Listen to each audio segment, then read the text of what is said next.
ಯಾವುದನ್ನಾದರೂ ಹಿಂಗ ಸರಳ ರೀತಿ ಒಳಗೆ ಕೊಟ್ಟು ಬಿಟ್ರೆ ಹಾಲು ಕೊಟ್ಟಂಗಾಗುತ್ತಂತೆ. ಸರಳ ಮಿಲೇತು ದೂದ್ಗೆ ಸಮಾನ್, ಸಹಜ ಕೊಟ್ರೆ ಹಾಲು ಅಮೃತ ಸಮಾನ. ಬೇಡಿದಾಗ ಮಾಂಗ್ಲಿಯೇತು ಪಾನಿಕೆ ಸಮಾನ್, ಬೇಡಿದಾಗ ಕೊಟ್ರೆ ಅದು ನೀರಿಗೆ ಸಮ, ಅದು ನೀರಿಗೆ ಸಮ. ಬಹಳಷ್ಟು ಒತ್ತಾಯ ಮಾಡಿದಾಗ ಹಿಂಸೆಯನ್ನು ಮಾಡಿಸಿಕೊಂಡು ಕೊಟ್ಟಿದ್ದೆ ಆದರೆ ಅದು ರಕ್ತಕ್ಕೆ ಸಮ ಅನ್ನುವಂತಹ ಮಾತು ಬರ್ತದೆ. ನಮ್ಮ ದಾನ ಹಾಲಾಗಬೇಕು, ಇಲ್ಲವೇ ನೀರಾದರೂ ನಡೆಯುತ್ತೆ, ರಕ್ತವಾಗಬಾರ್ದು ಅಂತ. ರಕ್ತ ಆಗಬಾರ್ದು. ರಾಮದಾಸರು ಯಾರ್ದೋ ಒಬ್ಬರು ಮನೆ ಭಿಕ್ಷೆಗೆ ಹೋದಾಗ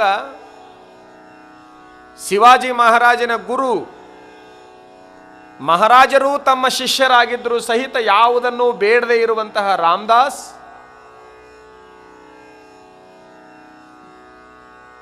ಮನೆಗೆ ಭಿಕ್ಷಕ್ಕೆ ಹೋಗ್ಯಾರ.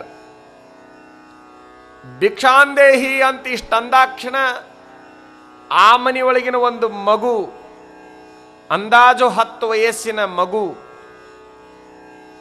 ಬಂದಿದ್ದೆ ಒಂದು ಬಗಸಿ ಮಣ್ಣು ತಗೊಂಡು ಜೋಳಿಗೆಗೆ ಹಾಕಿಬಿಡ್ತದೆ. ಅಂಗಳದೊಳಗಿನ ಮಣ್ಣು ತೆಗೆದುಕೊಂಡು ಜೋಳಿಗೆಗೆ ಹಾಕ್ತದೆ.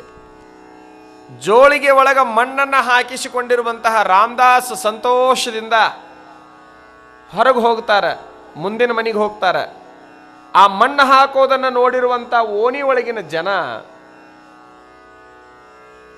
ಆ ಮಗುವನ್ನ ಬೇಯಲಿಕ್ಕೆ ಪ್ರಾರಂಭ ಮಾಡ್ತಾರೆ, ನಿಂದೆ ಮಾಡಲಿಕ್ಕೆ ಪ್ರಾರಂಭ ಮಾಡ್ತಾರೆ. ರಾಮದಾಸರಂತಾರ ಬೇಯಬಾರದು, ಬೇಯಬಾರದು. ಯಾಕೆ ಬೇಯಬೇಕು? ಬೇಯುವಂತಹ ಕೆಲಸವನ್ನು ಏನು ಮಾಡಿದೆ ಆ ಮಗು?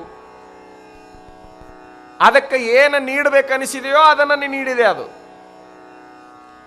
ಬೊಗಸಿ ಮಣ್ಣು ನಮಗೆ ಬೇಸರವನ್ನು ಉಂಟು ಮಾಡೋದಾದ್ರೆ ಅದೇ ಮಣ್ಣುಳ್ಳಂತಹ 1 ಎಕರೆನೋ 10 ಎಕರೆನೋ ಜಮೀನು ಕೊಟ್ಟಾಗ ಸಂತೋಷ ಯಾಕಾಗಬೇಕು? ಅದು ಮಣ್ಣ, ಅದು ಮಣ್ಣ. ಅದಕ್ಕೆ ತಿಳಿದಿದ್ದು ಬೊಗಸೆ ಮಾತ್ರ. ನಿಂದೆ ಮಾಡ್ತಕ್ಕಂಥವ್ರು, ಸಿಟ್ಟಿಗೆ ಹೇಳ್ತಕ್ಕಂಥವ್ರು ಒಂದು ಸಾರಿ ಹಿಂಗೆ ವಿಚಾರ ಮಾಡ್ರಿ,